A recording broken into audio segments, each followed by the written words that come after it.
একবার আল্লাহ তাআলাকে সন্তুষ্ট করার জন্য বলি আলহামদুলিল্লাহ।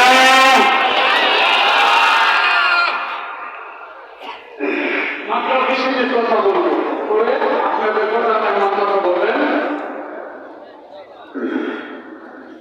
তো আমরা যে এখানে আসতে পারছি, আপনারা সবাই বলেন এতে আমরা খুশি না বিরক্ত?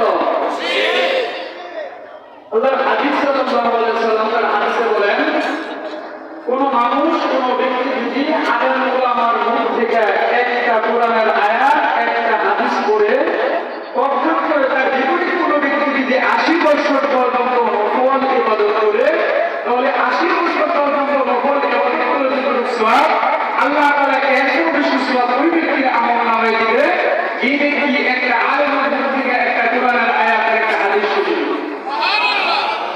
আমার ছাই নাই, আবার বলেন সুবহানাল্লাহ। শুধু কি তাই না? শুধু তাই না, আল্লাহ তাআলা কি বলে জানেন?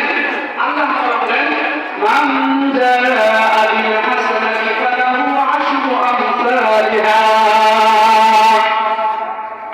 আল্লাহ রাব্বুল আলামিন পৃথিবীর মানুষদেরকে আল্লাহ রাব্বুল আলামিন বলেন, ও দুনিয়ার মানুষ,